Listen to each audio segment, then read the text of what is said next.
केंद्रीय मंत्री रामदास अठावले जी हमारे साथ हैं। रामदास जी, दो राज्यों में चुनाव चल रहा है, लगातार आरक्षण खत्म करने की बात ऑपोजिशन कर रहा है कि ये सरकार ऑपोजिशन खत्म कर देगी, जबकि भाजपा बार बार सफाई दे रही है। मुझे लगता है कि आरक्षण कौन खत्म करेगा ये सब लोगों को मालूम है। राहुल गांधी जी अमेरिका में जाकर दलित, आदिवासी, ओबीसी और इकोनॉमिक लिकर सेक्शन को मिलने वाला आरक्षण एक दिन खत्म किया जाएगा, इसी तरह की बयानबाजी करके राहुल गांधी जी ने दलित, आदिवासी, ओबीसी के पैर पर ठेस पहुंचाई है। और इन्होंने भारत के संविधान का विरोध किया है। जिस बाबा साहब अम्बेडकर जी ने संविधान में दलित, आदिवासी को शुरू में आरक्षण दे दिया था, मंडल कमीशन के माध्यम से संविधान ने ही ओबीसी को आरक्षण दे दिया है। और अभी माननीय नरेंद्र मोदी जी प्रधानमंत्री बनने के बाद सवर्ण समाज में जो इकोनॉमिक विकर सेक्शन की जो फैमिलीज है, उनके बच्चों को नौकरियों में और शिक्षा में 10% आरक्षण देने का निर्णय हो चुका है।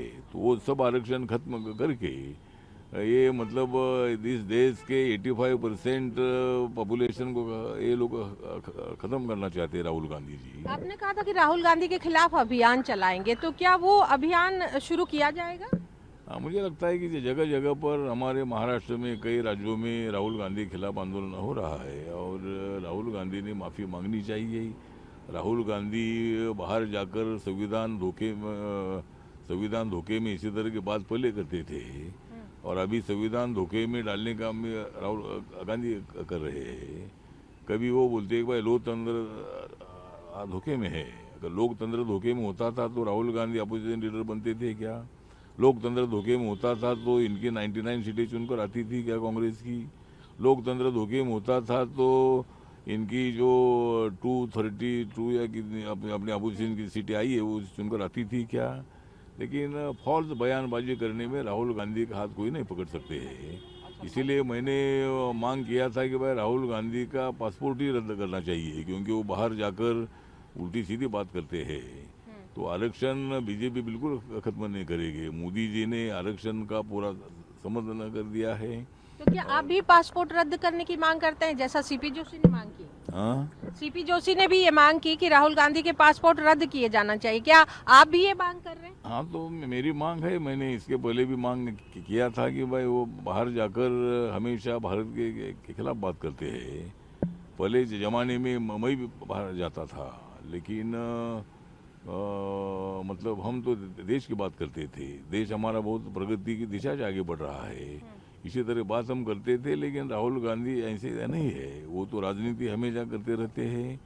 इसीलिए मुझे लगता है कि भाई अगर राहुल गांधी जी को लिख कर लेना चाहिए कि बाहर जाएंगे तो वो इसी तरह की उल्टी सीधी बात नहीं करेंगे, तो ही उनको बाहर जाने का परमिशन देना चाहिए या इनका पासपोर्ट रद्द करना चाहिए। एक आखिरी सवाल, अभी नितिन गडकरी जी ने कहा कि कोई भी सरकार आए लेकिन अठावले जी फिर दोबारा मंत्री बनेंगे, इसे कैसे देखते हैं आप?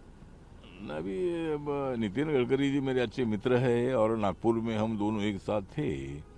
मारवाड़ी फाउंडेशन नाम का एक फाउंडेशन है, वो हर साल बाबा साहब अम्बेडकर जी स्मृति पुरस्कार के नाम से एक नेता को, एक साहित्यकार को या और भी किसी मूवमेंट में काम करने वालों को बाबा साहब के नाम से पुरस्कार देते हैं। तो जब तो वो पुरस्कार मुझे प्रदान नितिन गडकरी जी के हाथों से हुआ था, तब वो मजाक में बोले थे कि भाई अठौले जी हमेशा मंत्री रहते हैं, सरकार के कोई भी आने दो। और अठौले जी को पॉलिटिकल हवामान का अंदाजा रहता है। यानी आपने भी इस बयान को मजाक में लिया? नहीं, मजाक में नहीं, बात तो सही है, मजाक का विषय नहीं है। बात तो सही है कि मैं जिनके साथ रहता हूँ उनको सत्ता में आने का मौका मिलता है और उसके बदले में मुझे भी सत्ता मिलती है। जब मैं कांग्रेस पार्टी के साथ रहा तब कांग्रेस पार्टी को सत्ता मिली, उसके बदले मैं भी महाराष्ट्र में मंत्री बन गया था।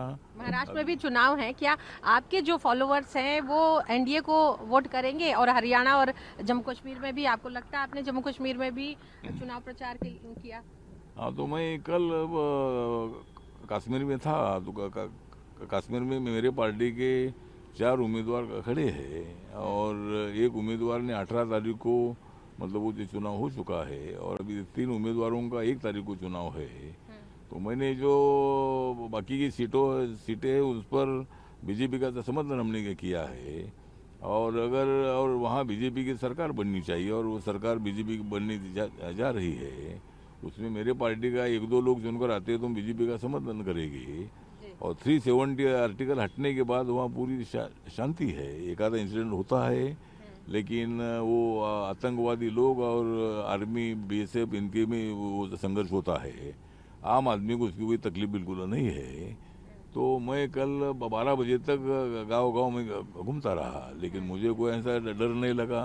और पूरे रोड पर गाड़ियाँ बड़ी-बड़ी अनेक गाड़ियाँ भाग रही है। लोग भी मतलब अभी आतंकवाद के लिए मतलब इतने डरपोक नहीं है, तो इसलिए अच्छी प्रगति हो रही है। और 370 आर्टिकल हटाने के बाद, नरेंद्र मोदी जी के निर्णय के बाद वहाँ बहुत अच्छी शांति है, और वहाँ बीजेपी की सरकार आएगी। हरियाणा में मेरे पार्टी ने एक भी कैंडिडेट खड़ा ना करके मैंने पूरा बीजेपी का समर्थन किया है। और मैं कल मतलब सोनीपत है, पानीपत है, करनाल है, कुरुक्षेत्र है, यह प्रचार में मैं जा रहा हूँ।